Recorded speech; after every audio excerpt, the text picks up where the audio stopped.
que nós estamos vivendo a geração mais doente na alma da história? Porque nós fomos convencidos pelo Espírito do Anticristo em viver focado em nós, olhando para nós mesmos, cara. Por acaso você já viu algum peixe indo para o psicólogo, deitando no divã, em crise existencial? Você já viu algum passarinho, cara, em depressão? Algum passarinho querendo se suicidar? A gente nunca viu isso. Por quê? Porque eles estão vivendo exatamente o que eles nasceram para viver. Agora, se eu colocar esse passarinho na água, é morte. E se eu pegar esse peixe e tirar da água, é morte. O problema, gente, é que nós não estamos vivendo o que a gente nasceu para viver.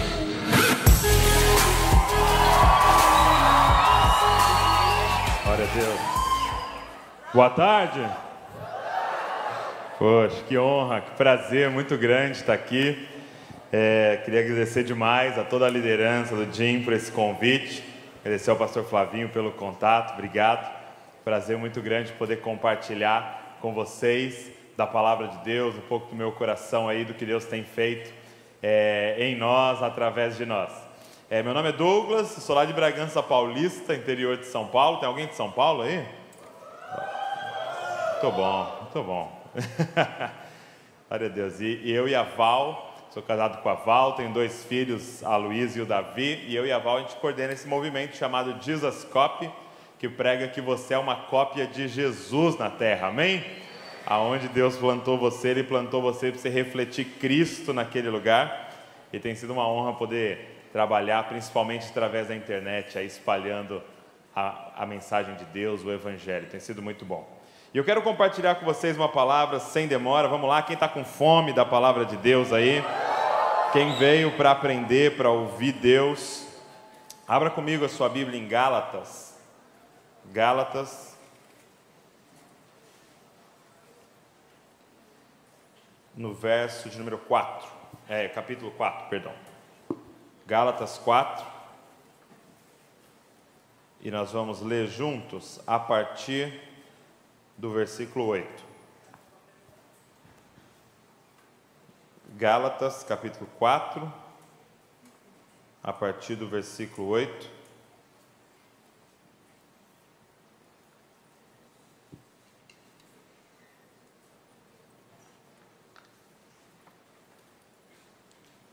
Que diz assim, olha: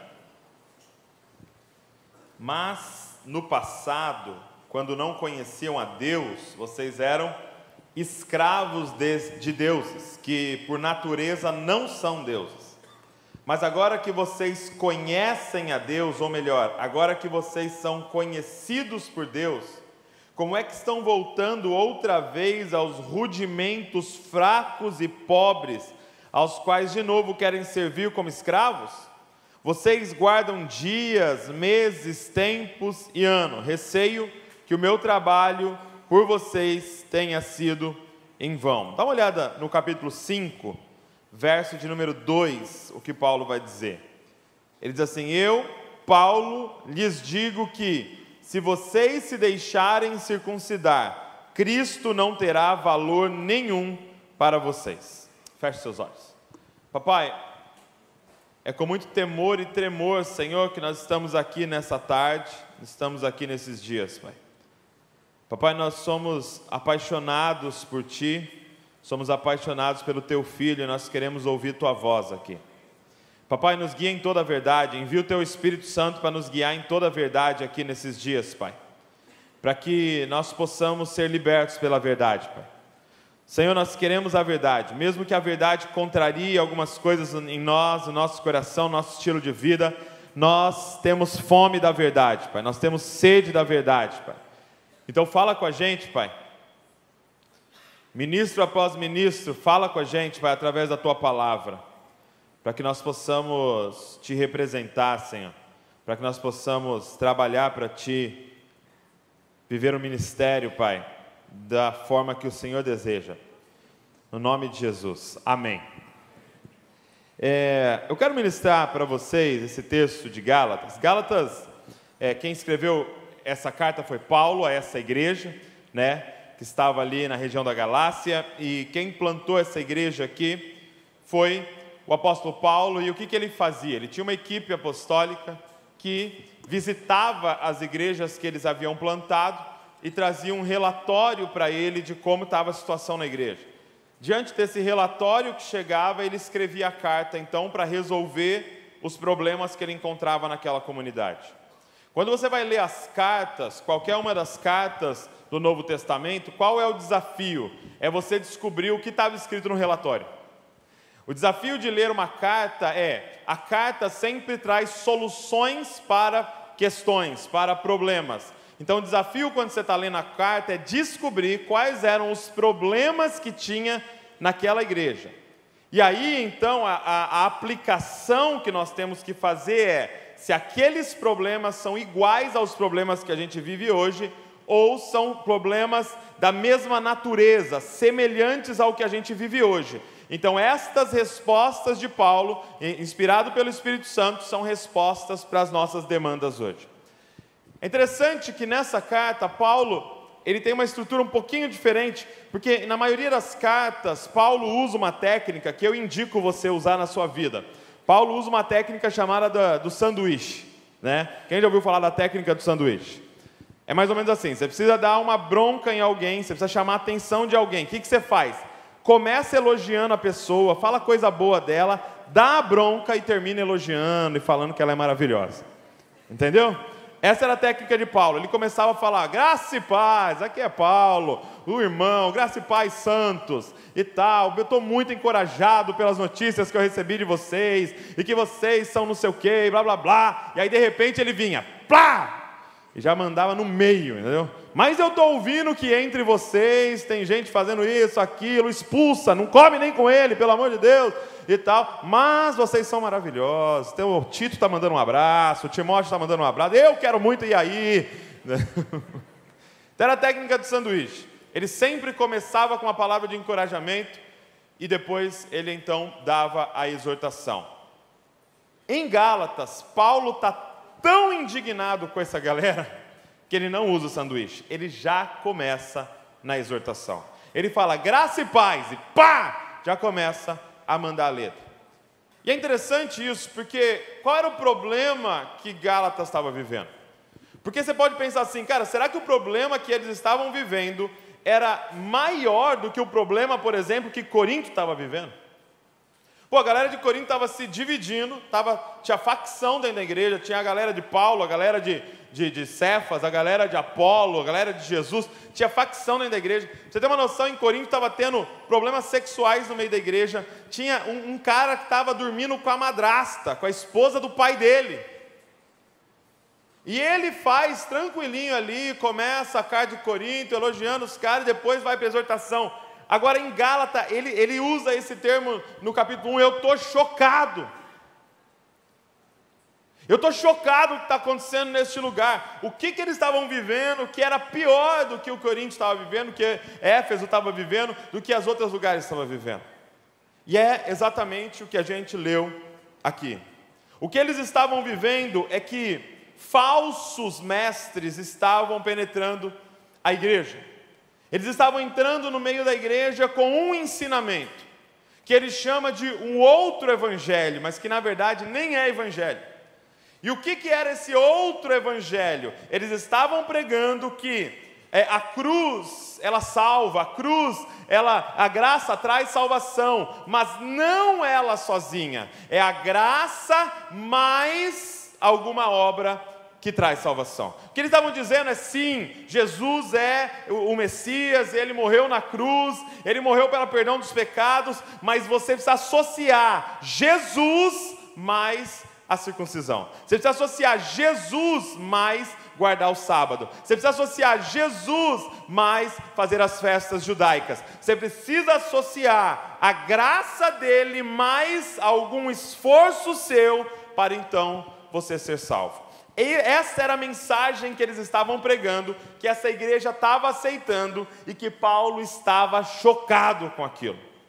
Olha o que ele diz aqui, no verso de número 10. Vocês guardam dias, meses, tempos e anos, receio que o meu trabalho por vocês tenha sido em vão. No 5:2 ele diz, eu, Paulo, lhes digo, se vocês deixarem circuncidar, Cristo não terá valor nenhum para vocês. E talvez você lendo isso, você fala: Douglas, graças a Deus a minha igreja, o meu pastor não está mandando ninguém circuncidar, eu não estou mandando ninguém fazer isso, nós não estamos lá mandando ninguém guardar sábado, não estamos fazendo nada disso, Douglas. Estamos tranquilos? Não. As nossas obras são outras, gente. As obras que nós temos apresentado são outras. Cristo é o Salvador, a cruz, ela sim salva, mas é a cruz mais alguma coisa. É a cruz mais ler Bíblia, é a cruz mais frequentar tais reuniões, é a cruz mais entender o seu propósito e estar vivendo o seu propósito. É a cruz mais alguma obra humana da nossa geração. O que Paulo está lidando aqui é com um ídolo, com um Deus falso chamado religiosidade. Esse é um tema, gente, que nós temos falado bastante entre nós. Esse é um tema que a nossa geração se gaba de ter vencido. Essa é uma temática que nós pensamos: não, isso aí nós já superamos. Por quê? Porque a gente sempre associa religiosidade com questões externas como roupa, por exemplo. A gente pensa: não, minha igreja venceu a religiosidade, a gente prega de camiseta. Não, Douglas, a gente venceu a religiosidade, a gente pintou de preto a parede. Religiosidade é azulejo azul, preto é o tempo da graça. E não tem nada a ver com uma parede, não tem nada a ver com uma roupa. Porque repara que o que era religiosidade na nossa visão? Era a visão de certos líderes, de certas pessoas da igreja, que olhava, por exemplo, para alguém com uma tatuagem e dizia: você não é de Deus. Por quê? Porque ele estava associando uma obra humana à santidade daquela pessoa. Ele estava associando que dava para ver por obras humanas se uma pessoa tinha Cristo ou não. Então ele estava dizendo, a gente estava olhando para ele e falando: cara, isso é religiosidade. Por quê? Você está dizendo que a cruz não é suficiente na vida de uma pessoa, que ela tem que ter um estereótipo específico para você considerar ela alguém de Deus. Correto? E isso sempre nos incomodou, sim ou não? Sim ou não? Sim. Mas agora, gente, o jogo inverteu. Eu garanto para você que se alguém subir neste púlpito de gravata e de terno, você no seu coração vai brotar alguma coisa, ele não é de Deus. É o mesmo princípio. Nós somos tão religiosos quanto eles. Por quê? Porque você está associando uma roupa e um estilo ao diagnóstico de se alguém é de Deus. Se você for numa igreja onde o azulejo é azul e Jesus Cristo é o Senhor, está escrito em dourado, na hora vem no seu coração. Você pode não verbalizar, mas vem no seu coração: ih, esses caras já perderam Deus de vista. Por quê? Por causa de religiosidade do nosso coração. Gente, você precisa entender que o automático do coração humano é a religiosidade. Nós temos a capacidade de pegar qualquer coisa e transformar em religiosidade. O que eles estavam pregando aqui nessa igreja é que o sacrifício de Jesus não é o suficiente, você tem que fazer algo para ser salvo. Eu diria para vocês que a religiosidade é um dos piores ídolos do coração humano. É mais difícil tratar alguém com religiosidade do que tratar alguém com problemas sexuais, com problema com drogas, com problema... Por quê? Porque alguém que está com problema na sexualidade, ela sabe que está errada. Alguém que está com problema com drogadição sabe que precisa mudar de vida. O problema é que o religioso acha que é espiritual. E como é que eu convenço alguém que se apega às suas obras, olha para si mesmo e se acha melhor do que os outros por causa da sua piedade, ou da sua falsa piedade? Eu estava lendo um livro, junto com a Val, de um autor chamado James Smith. Ele escreveu um livro chamado Você é Aquilo que Você Ama. Você é Aquilo que Você Ama. Um livro muito bom, Poder Espiritual do Hábito. E ele diz nesse livro algo que confrontou muito o meu coração. Ele diz assim, olha, cada pessoa... Quando o homem pecou, o que ele estava fazendo? Quando o homem e a mulher pecam, o que eles estavam fazendo? Eles estavam tirando Deus do trono da existência deles, ok? Eles estavam dizendo para o céu, eles estavam dizendo para Deus, você não é mais o rei sobre nós. Agora quem vai reinar sobre nós somos nós mesmos. Eu decido agora o que é bom e o que é mal. Eu faço as decisões. Então o homem basicamente estava sentando no trono da sua própria existência. Então ele diz que todos os seres humanos, todos aqui dentro, têm uma ideia do que é reinar.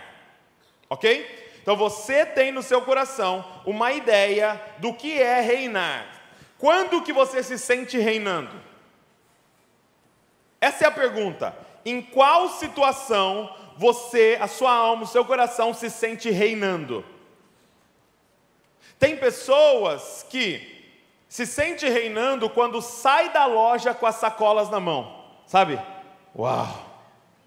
Meu, reinei. Ainda mais que for uma sacolinha da Apple assim, sabe? Meu, tô reinando aqui. Tem pessoas que se sentem reinando quando elas ganham numa discussão teológica, ou ganham numa discussão intelectual. Uau! Você viu? Ficou todo mundo quieto aqui, ó. Ninguém tinha resposta para o que eu falei. Ela se sente reinando. Então, quando que você se sente reinando? Tem pessoas que se sentem reinando quando come aquela comida gostosa e termina com um petit gâteau, assim, né? Você senta ali, você até desabotou aqui assim e fala, meu Deus, eu sou o rei desse lugar aqui. E como que se dá essa visão de rei no seu coração? Presta muita atenção, cara. Como que... Então, basicamente, o que é pecado? É qualquer coisa que eu faça sentando no trono que é de Deus. Então, como que se dá essa ideia de reinar? Cada um aqui nesse auditório tem uma ideia de reinar. E como que foi formada essa ideia no seu coração? O James vai dizer que foi através de liturgias que você assistiu. Você na sua vida, você ficou assistindo a sua família, você ficou assistindo as autoridades da sua vida, você ficou ali no seu contexto social, assistindo liturgias todos os dias. Então, por exemplo, qual era a temática da conversa no jantar na sua casa, no almoço da sua casa, no café da sua casa? Então, vou te dar um exemplo. Vamos dizer que a temática no almoço, no jantar, no churrasco, sempre foi dinheiro, ok? Então, seu pai estava bravo na hora do almoço. Por quê? Porque faltava dinheiro. E aí, na janta, ele aparecia feliz. Por quê? Porque tinha caído o salário. E aí ele ia falar mal de alguém, era sobre dinheiro. Aí ele ia elogiar alguém, era sobre dinheiro. Você viu que fulano trocou de carro, que coisa? Não, você viu que fulano agora está morando não sei aonde? Você viu o novo não sei o que lá que saiu? Eu tô doido para comprar não sei o que lá. E meu, que terrível, nós estamos sem dinheiro. Mulher, para, desliga essa luz, nós estamos sem dinheiro. Sai do banheiro, está tomando banho há 15 minutos, estamos sem dinheiro. Dinheiro. Dinheiro, dinheiro, dinheiro, dinheiro, dinheiro, dinheiro. Você assistiu uma liturgia de um Deus chamado dinheiro. Então, no seu coração, o que foi formado? O que é reinar? Ter dinheiro. Quem tem mais coisas melhores, está reinando. Então, presta atenção. O seu coração, ele forma um conjunto de hábitos para perseguir esse Deus. Então, uma pessoa que teve essa liturgia diante dos seus olhos, ela é mais propensa a fazer algo ilegal. Ela é mais propensa a roubar. Ela é mais propensa a ser um workaholic. Por quê? Porque a cabeça dela reinar tem a ver com dinheiro. Agora, de repente não foi esse o contexto da sua casa. De repente você cresceu numa casa extremamente sexuada. Que o tema sexualizado, o tema da sua casa era o tempo todo isso. Seu primo chegava e falava, nossa, não tem noção, saí no sábado, peguei 3. Você acredita em uma balada que eu beijei 5? Pô, tô pegando a menina lá, pô, é boa de cama pra caramba, e não sei o quê, eu saí com o cara, eu é o terceiro, tô saindo com 2 ao mesmo tempo, eles nem sabem, e não sei o quê e tal. Então, a temática da sua família o tempo todo era essa. Tem pessoas que quando se tornaram adolescente, o pai levou num prostíbulo. Então essa foi a temática da sua casa, você viu seu pai adulterando, então o tempo todo você viu essa liturgia sexualizada. Então qual é a visão dessa pessoa de reinar? É estar ativo sexualmente, é estar com várias mulheres, é ter uma vida sexual abundante, arrebatadora. Essa é a visão de reinar. Qual é o conjunto de hábitos que o coração dele vai formar? Um conjunto de hábitos que persiga isso. Então ele é viciado em pornografia, ele quer sair todos os finais de semana, ele não pode se aproximar de uma menina que ele já está se despindo ela com os olhos. Ele então tem essa ideia de reinar. E é por isso que a pessoa aceita Cristo e ela não consegue vencer isso. Por quê? Porque isso está cravado no coração dela. Ela precisa assistir uma nova liturgia para conseguir uma mudança nela. E aí, essa pessoa que teve essa liturgia sexualizada na casa dela, para onde que ela vai?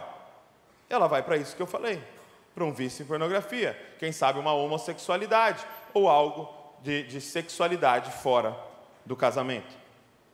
Talvez não foi essa a liturgia que você viu a liturgia de alguém controlador, de um pai extremamente ciumento, que controlava toda a casa, e você viu até mesmo seu pai agindo com violência contra sua mãe, para que ela fizesse tudo o que ele queria. Qual é a mentalidade que entrou no coração dessa pessoa? Que reinar é ter controle sobre outras pessoas. Então, o conjunto de hábitos dela, até mesmo a violência, o tom de voz, a agressividade que tem dentro dela, é buscando esse lugar de reinar, porque ela entendeu que reinar é controlar quem tiver ao redor. Então ele é aquele namorado ciumento, aquela namorada ciumenta, aquela mulher mandona. Por quê? Porque ela quer reinar. E o que eu estou dizendo para vocês é o seguinte: tudo isso são coisas que a gente assiste constantemente nos nossos aconselhamentos. Sim ou não? Isso é o que está presente na nossa comunidade, isso é o que está presente nos nossos jovens, isso é o que está presente: homossexualidade, problema de pornografia, glutonaria, roubo, coisa ilegal, tudo isso está presente nos nossos contextos. Agora, deixa eu te dizer uma coisa: eu não cresci em nenhum desses contextos. Qual foi o contexto que eu cresci? Filho de pastor. Quem aqui nasceu na igreja? Nasceu, os pais já eram cristãos? A maioria aqui. Eu e você, talvez você também, não cresceu nesse contexto. Eu cresci num contexto que o top era quem lia mais a Bíblia. Eu cresci num contexto que o top é quem tinha feito mais jejum. Eu cresci num contexto que o top é quem vivia os dons espirituais. Então presta atenção. Eu cresci num contexto que reinar era quem aparentava mais espiritualidade. Então eu comecei a ser manso, humilde, ler a Bíblia, não porque eu amava o Senhor, mas porque eu queria ser o top no meio do meu contexto. Quem está entendendo o que eu estou falando, cara?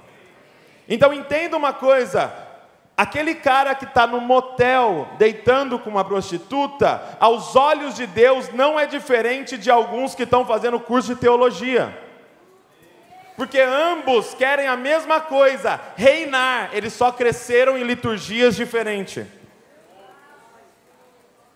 Qual é o jeito de ser o top nesse contexto que você viveu? Tem um cara querendo tem um cara querendo tomar o topo do morro e ser o grande traficante. Tem um outro cara querendo tomar o topo do mundo gospel e ser um grande pastor. Aos olhos de Deus, eles são iguais. Por quê? Porque é através de obras humanas que eles querem reinar. O que muda é só a liturgia que você assistiu. Gente, eu sempre fui taxado, eu sempre fui chamado por um pessoal ao meu redor de um cara manso. Cara manso, um cara tranquilo. Deixar o Douglas nervoso é muito difícil. Aí eu ouvia pessoas falando assim, até hoje eu ouço, pô, eu queria ser manso igual o Douglas. Eu queria ser calmo igual o Douglas. Eu nunca vi o Douglas bravo. Alguém já viu o Douglas bravo? Alguém já levou uma bronca do Douglas? Eu nunca. E aí eles pensaram que isso era piedade. Mas não. Da onde vem a minha mansidão? Da necessidade de manter a minha imagem intacta diante de vocês. A minha mansidão não é porque eu amo o Senhor acima de todas as coisas, ou porque eu amo o meu próximo. A minha mansidão é porque se eu explodir, eu mancho a minha imagem diante de você. É que eu amo muito a minha imagem, por isso que eu sou manso. A sua mansidão é fruto do Espírito Santo? Ou é fruto da técnica que você aprendeu para ser amado pelo maior número de pessoas possível? Você está entendendo o que eu estou falando? Que a minha mansidão pode ser pecado. Porque por causa da minha mansidão já teve dia que eu não falei a verdade para algumas pessoas. E essas pessoas podem não estar bem com Deus, porque eu não falei a verdade para ela, porque eu estava mais preocupado em ela me amar do que salvar a alma dela. Porque essa era meu ídolo. É o ídolo do cristão. O problema é que todo ídolo tem um guarda-roupa. E o ídolo da religiosidade tem um guarda-roupa com fantasias de santidade.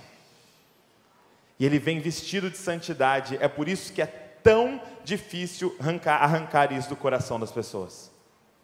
Porque se a pessoa está envolvida com pornografia, eu consigo falar, cara, você precisa sair dessa. Ela vem até me confessar que ela está desesperada, que ela quer ser liberta disso. Se o cara roubou, ele vem e confessa, cara, eu não acredito que eu fiz, eu preciso ser liberto disso. Agora, alguém já entrou no seu gabinete e falou, cara, eu preciso ser liberto dessa mansidão maldita. Preciso ser liberto desse negócio de ficar lendo a Bíblia para vomitar conhecimento na cara dos outros, eu não aguento mais ler a Bíblia, me ajuda. Alguém já entrou falando isso para você? Só que para Deus, eles são iguais. Por quê? Porque é mais uma forma de reinar. É que você nasceu na casa de um pastor. E ele nasceu na casa de um traficante. Mas o coração dos dois são iguais. Acharam técnicas para ser o top no contexto em que vive. Agora, por quê que o coração humano rejeita a salvação pela graça? Por que o coração humano rejeita o verdadeiro evangelho? Gente, qual é o verdadeiro evangelho? O verdadeiro evangelho é Deus deveria derramar a ira dele sobre nós por causa desse coração, e ele, ao invés de derramar a ira, enviou o filho dele, o único filho dele, mandou para uma cruz e derramou toda a ira sobre o filho.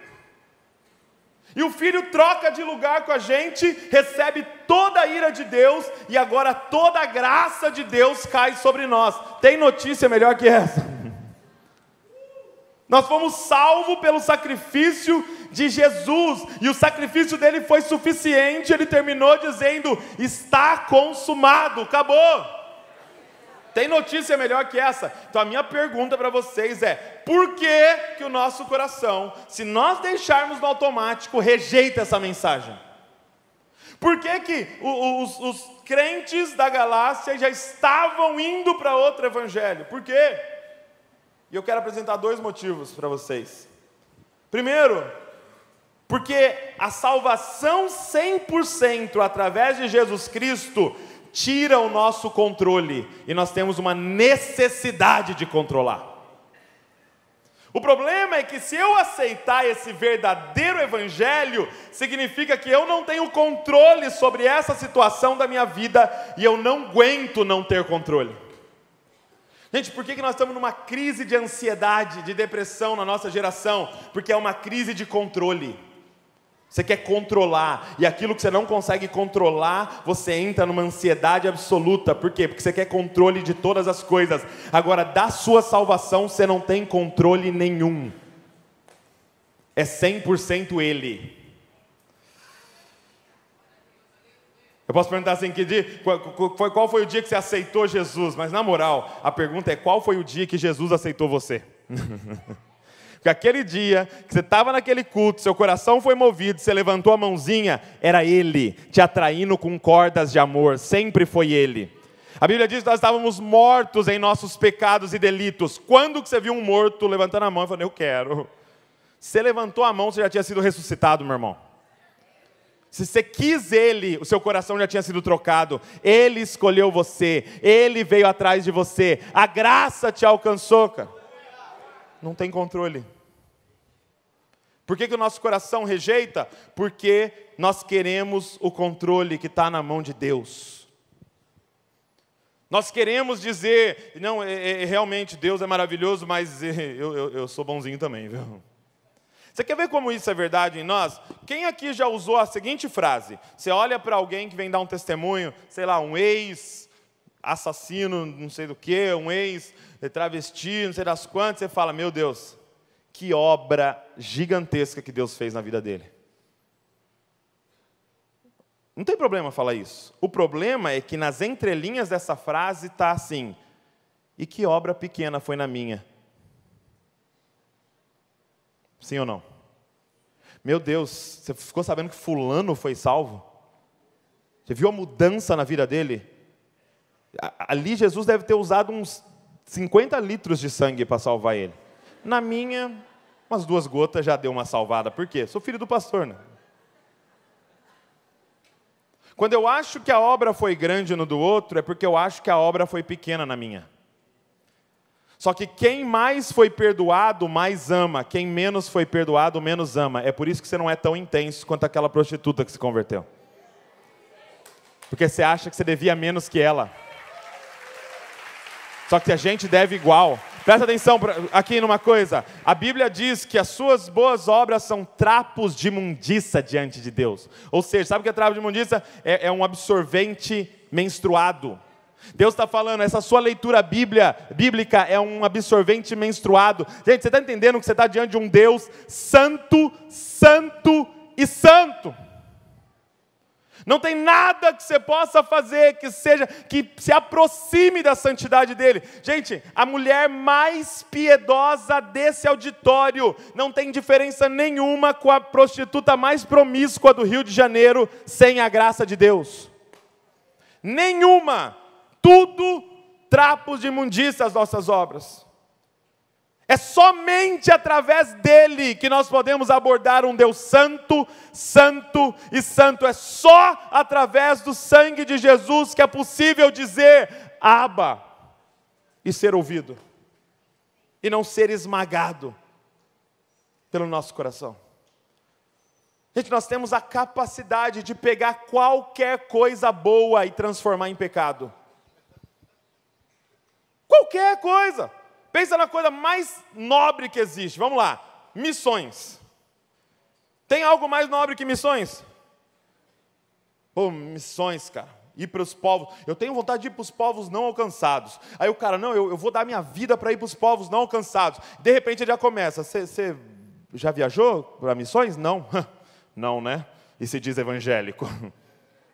Sua igreja faz missões? Então igreja não é. Sua igreja não é crente, porque crente é só quem faz missões. Eu já consegui pegar uma coisa nobre e transformar num ídolo.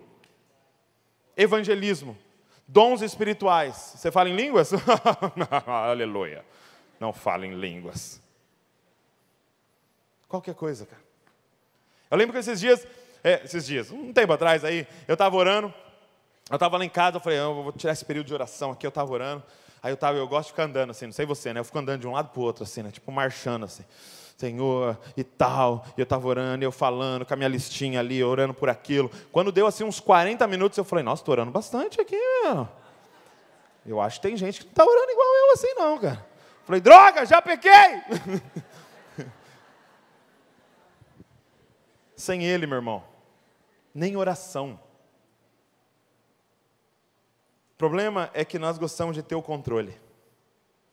Segundo motivo, porque o nosso coração rejeita o verdadeiro evangelho, é que o verdadeiro evangelho nos iguala. E nós temos um pânico de ser iguais. Nós temos um anseio de ser melhor um do que o outro. E se a salvação é 100% por obras de Cristo, não tem como eu me destacar em relação a você. Por que que o meu coração rejeita? Porque a gente ama uma competição espiritual. A gente ama poder falar, não, quantos jovens tem na sua igreja? Na sua célula estão quantos lá? Ah, entendi. Multiplicou quantas vezes? Você está orando quanto tempo? Já fez 3 dias de jejum? 5, 7, 40? O problema é que se é 100% ele, não tem ninguém diferente de ninguém aqui. O problema é que se é 100% ele, nós estamos tudo na lama, porque é tudo pecador, e nós estamos tudo no céu, porque é tudo redimido pela graça dele. O Evangelho, gente, tem essa capacidade de me convencer que eu sou o lixo do lixo. Só que o lixo do lixo é filho de Deus, amado, e Ele escolheu morar em mim. O Evangelho tem essa capacidade de me convencer que eu não sou melhor que ninguém, mas não sou pior que ninguém também. O problema é que se é 100% Ele, acabou a competição entre nós. Porque se eu estou pregando, é o quê? Graça. Misericórdia de Deus sobre a minha vida. É por isso que todas as vezes que você abordar alguém para fazer um elogio, faça esse elogio. Cara, que pregação. Glória a Deus por isso. Cara, eu fui muito abençoado por um negócio que você fez lá. Graças ao Pai por isso. Parabéns porque o Espírito Santo fez algo através de você. Não é sobre nós, gente. É sobre Ele. Então a graça nos iguala. O Evangelho da graça nos iguala. Não tem ninguém diferente de ninguém aqui. Somos todos dependentes 100% dessa obra salvadora de Jesus Cristo. O problema é que o nosso coração anseia por isso. Sabe, um ídolo na igreja, gente, que é pouco falado assim, mas é um ídolo na igreja. Vou te falar o nome dele, eu batizei esse ídolo. É um demônio na igreja. Sabe qual é o nome desse demônio? Oportunidade. E geralmente quando alguém está possesso desse demônio, ele termina falando assim, ó, agradeço a oportunidade em nome de Jesus.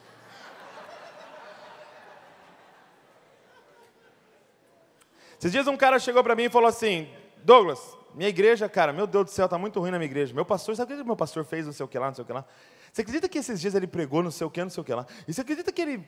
E aí eu fui falar com ele, ele falou não sei o que lá para mim. E eu não sei... Cara, ele ficou uns 15 minutos falando mal para mim da igreja. Eu falei, mano, deixa eu perguntar uma coisa para você. Na sua cidade não tem outra igreja?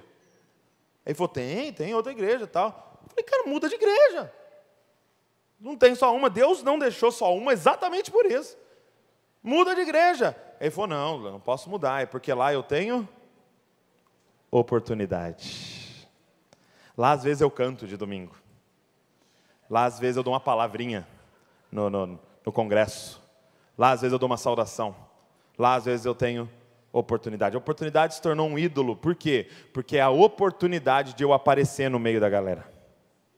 É a oportunidade de eu ser um pouco superior àquele grupo. E se eu for para outra igreja, eles não vão nem me conhecer. Eu vou ter que começar tudo de novo, Douglas. Vou ser cooperador na outra igreja. Imagina eu indo para outra igreja e ser agora do voluntariado, Douglas. Lá embaixo. Eu já estou na minha carreira aqui, ó, já sou diácono. Ano que vem pode ser que eu já vire presbítero. Daqui a pouco eu sou um evangelista, um pastor, um apóstolo, um querubim, entendeu? Daqui a pouco pode ser que, sei lá, uma denominação com o meu nome. Não sei. Como é que eu vou mudar de igreja agora? Minha igreja nem é bíblica, mas ali eu tenho oportunidade. É um ídolo entre nós, cara. Por quê? Porque é uma necessidade de destaque. Tá esse burburinho agora, porque o Instagram tirou o like. E é exatamente sobre isso, gente. Os caras sacaram isso, que a igreja deveria sacar. Nós somos tudo igual. Nós somos todos iguais, cara. Não tem diferença nenhuma entre ninguém aqui dentro. É tudo pecador, amado por Deus. É tudo merecedor da ira de Deus. Mas que Jesus engoliu essa ira na cruz do Calvário e nós estamos recebendo a herança de Deus. Tudo co-herdeiro com Cristo Jesus. Somos todos iguais, cara. A grande questão, gente, como líderes aqui, é essa. Será que nós não somos uma fábrica de legalistas? Será que nós não estamos nos tornando uma fábrica de religiosos? Ou será que nós estamos pregando esse verdadeiro evangelho? Porque a questão é como conduzir a nossa galera em andar em santidade. Ok? Como conduzir a nossa galera em uma santidade verdadeira? Essa é a pergunta. Essa é a pergunta dessa conferência, essa é a pergunta de cada seminário. Como conduzir a minha galera em santidade? E a gente já tentou de tudo. Por exemplo, a gente pensou assim, cara, os caras não estão andando em santidade, isso há anos atrás, porque eles não sabem a lei. A gente pensou, os caras não sabem a lei. O que nós precisamos fazer? Pregar a lei. Os caras têm que saber o que é certo e errado. E aí nós começamos. Cada domingo era uma chibatada, falando da lei, da lei, da lei, da lei. Eu te pergunto, funcionou? Não. Os caras agora pecam consciente. Os caras estão totalmente conscientes. Eles sabem o que é certo e errado. Mas não funcionou. Aí a gente pensou assim, não, mas não é lei o problema. Sabe qual é o lance? Os caras precisam saber sobre o inferno. Quando eles souberem sobre o inferno, vai encher de temor, eles vão passar a andar em santidade. Aí nós começamos a pregar do inferno, meu irmão. Inferno, livro do inferno, pastor que foi no inferno voltou para contar para nós. Filme do inferno, desenho do inferno, tudo do inferno. Agora esses caras vão andar em santidade. Funcionou? Não. Aí a gente pensou, mas também esse negócio de inferno é muito negativo, né? Coisa muito ruim, meu Deus, já chega o Rio de Janeiro, 40 graus desse jeito. Vamos falar de uma coisa boa? Céu.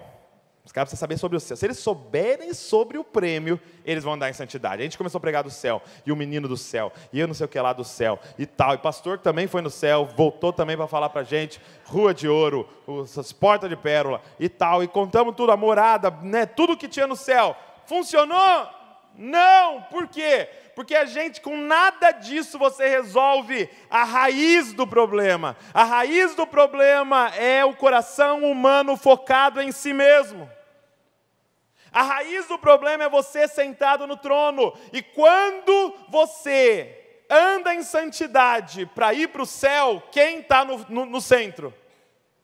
Hã? O benefício é de quem? Eu. Porque quem quer ir para o céu? Eu. Quando você quer andar em santidade para se livrar do inferno, quem você está tentando proteger? Eu. Você continua focado em você. Se você fizer tudo certinho para ser abençoado, quem está no centro? Eu. É por isso que não tem como resolver com nada disso. Só tem um jeito de fazer a nossa galera andar em santidade. É se você pregar o verdadeiro evangelho para eles. É o único jeito. E deixa eu te explicar esse evangelho através de uma história. Um dia, o pastor Paulo Lima, um amigo meu, foi pregar lá em Bragança, na igreja do meu pai. E eu cuidava da parte de filmagem, essas coisas, e aí ele me mandou uma mensagem e falou assim, Douglas, eu vou ir pregar tal dia, tem como filmar para mim a mensagem? Eu falei, claro, pastor, pode deixar. Eu organizei lá, filmamos a pregação do pastor Paulo. Aí, o pastor Paulo é aqui do Rio de Janeiro, ele voltou embora, aí ele me ligou, falou, Douglas, eu queria fazer um DVD, né, há anos atrás, um DVD dessa pregação. Tem como você fazer uma capa para mim, que eu trabalhava com design gráfico, fazer uma capa para mim e para eu mandar fazer um DVD, para eu distribuir aqui no Rio de Janeiro? Eu falei, claro, pastor, deixa comigo. O pastor muito amigo nosso. Falei, deixa comigo que eu vou fazer. Aí eu tenho aquela lista de afazeres. Quem usa a lista de afazeres assim? Né? Pro seu dia, assim, tudo que você tem que fazer. Aí eu anotei assim, ó, DVD do pastor Paulo Lima. Então era algo que eu precisava fazer, o DVD do pastor Paulo Lima. Só que eu comecei a fazer minha lista e estava chegando no DVD do pastor Paulo Lima. Só que aí entrava alguma coisa urgente na frente. Eu trabalhava com meu pai entrava na sala e falava, Douglas, pelo amor de Deus, preciso fazer um cartaz para uma conferência, não sei das quantas. Eu falava, tá bom, pai, tal. E o DVD do pastor Paulo Lima ia para baixo. Aí o pastor Paulo Lima me ligava e falava, e aí, Douglas? Está pronto aí o DVD? Eu falei, não, pastor, não consegui, essa semana não deu, meu pai entrou, sabe como meu pai é, né? Entrou aqui, pediu para fazer não sei o quê, não teve como. Ele, não, mas faz semana que vem para mim, beleza. Aí na semana que vem, estava na minha listinha ali, de repente aparecia alguma coisa que envolvia a questão financeira. E o DVD do pastor Paulo Lima era trabalho voluntário, entendeu? E aí entrava aquele negócio financeiro ali, aí o pastor Paulo Lima mandava mensagem no meu celular. Sabe quando você visualiza só na tela aqui, ó, para não ficar azul? Meu Deus, professor Paulo Lima. Aí ele mandava uma mensagem: e aí, manda a capa para eu ver. Tal, eu, pastor, não consegui ainda, me perdoa. Eu sei que eu estava enrolando o pastor Paulo Lima e não conseguia parar para fazer. Aí ele descobriu que eu ia vir pregar aqui no Rio de Janeiro. E eu estava com uma agenda lá no pastor Silas Filho, e eu ia lá pregar, e ele falou: Douglas, estou vendo aqui na sua agenda, você vai vir para o Rio pregar, não vai? Eu falei: vou, pastor. Ele falou assim: ó, eu comprei um apartamento na frente da praia, Douglas. Por que você não vem com a sua família ficar aqui no apartamento? Você fica na praia. E ele mora ali perto do Maracanã, e ele comprou um apartamento num outro bairro, lá na frente da praia. Eu falei: pô, pastor, legal, vou falar com a Val aqui. Aí conversei com a Val, ela topou, falei: beleza. Aí eu lembro que a igreja comprou lá uns dias antes a passagem, aí eu fui. Chegou eu lá, a Val, a Luiz, o Davi, né? Chegamos no aeroporto, o pastor Paulo Lima foi me buscar. Quando eu cheguei, saí lá da sala lá, o pastor Paulo Lima estava com 2 presentes para a Luiz e para o Davi. Pastor Paulo Lima e a pastora Cláudia. Quando as crianças viram eles, já correram, pegaram o presente, começaram a abrir o presente no meio do aeroporto, e eu só lembrando do DVD aqui. Meu Deus, o DVD.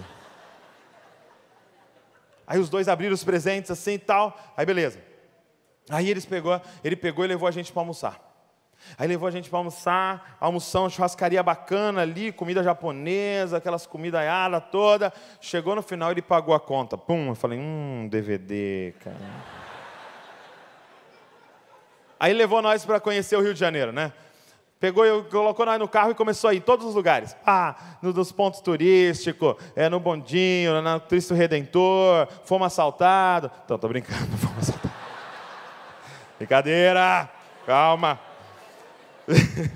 Conhecemos tudo e tal. Ele falou: agora vamos lá para o apartamento, né? Aí eu cheguei no apartamento, gente. Entenda uma coisa, sabe quando a pessoa compra um apartamento na planta para investir? Que ele mora perto do Maracanã ali.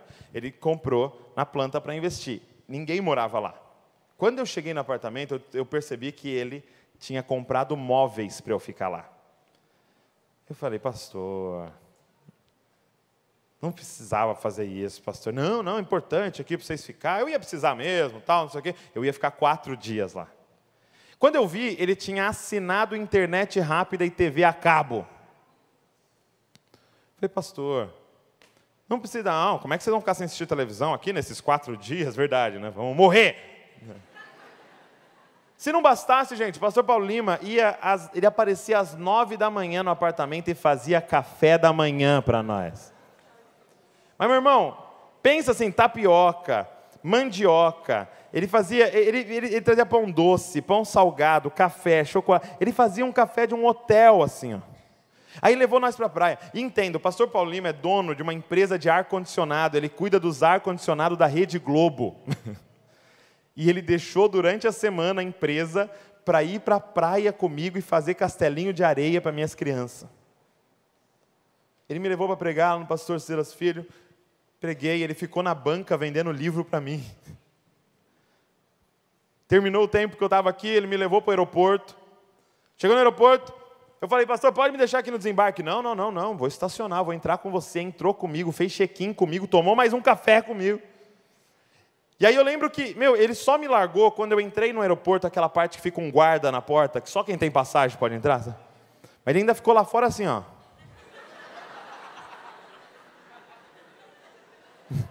Até eu sumir. Eu lembro que eu cheguei assim na sala de espera, sentei eu e a Val, olhamos um para a cara do outro e falamos: cara, a expressão que a gente usou foi o seguinte: nós estamos saindo daqui ensopados de amor. Como alguém ama tanto? Como alguém é tão hospitaleiro? Como alguém pode derramar tanto amor sobre nós? Nós saímos assim, flutuando, de tanto que a gente foi amado naqueles dias. E aí, de repente, eu fui para o escritório, eu voltei para casa, aí na segunda-feira eu fui para o escritório, eu estava lá trabalhando, chegou uma mensagem no meu celular. Eu olhei: pastor Paulo Lima.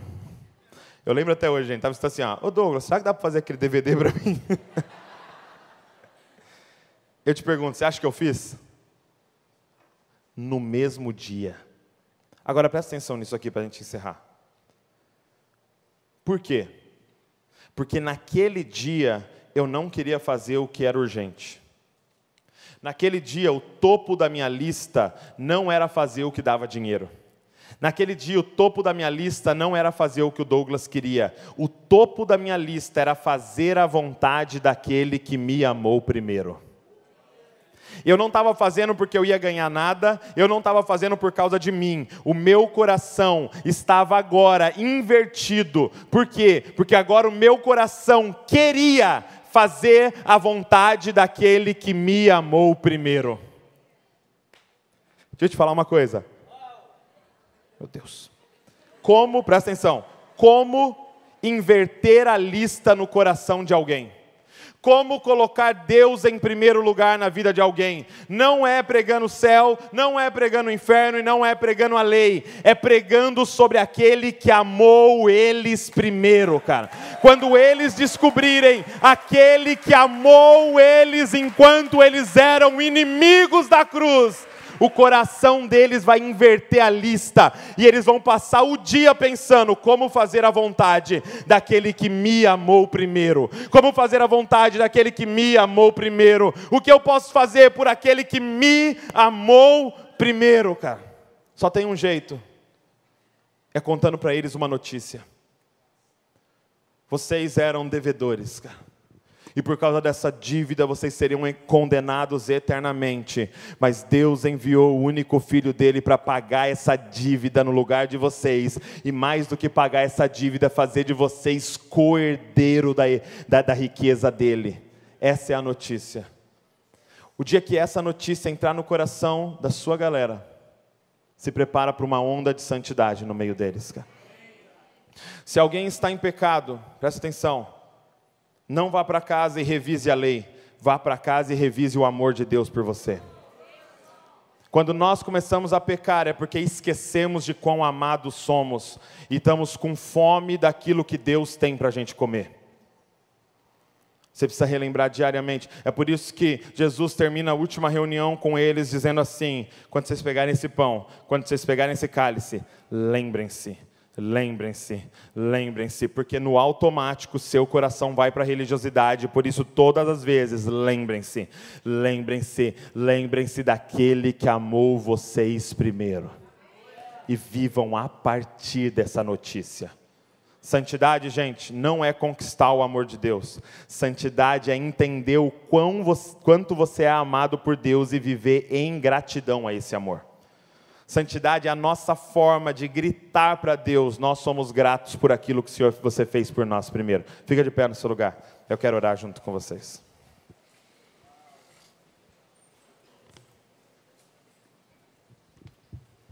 E eu quero orar com vocês pedindo uma coisa. Papai,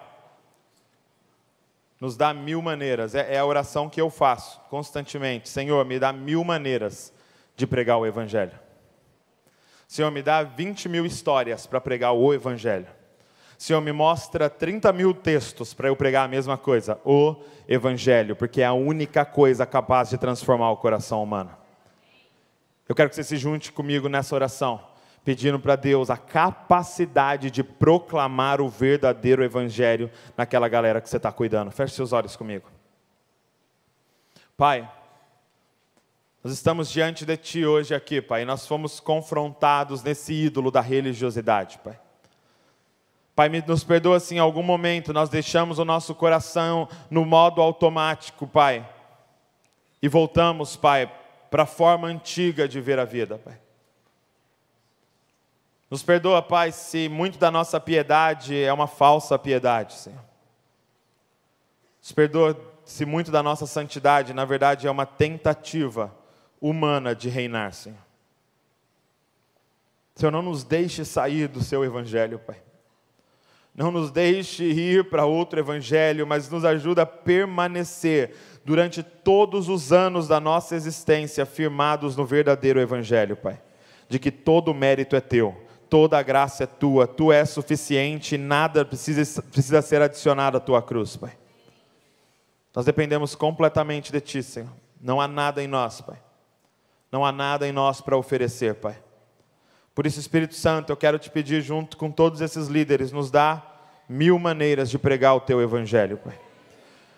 Senhor, eu quero agora te pedir uma onda de criatividade nesse lugar, Senhor, para a gente passar 60 anos da nossa vida pregando uma mensagem, o Evangelho da Tua graça, Pai.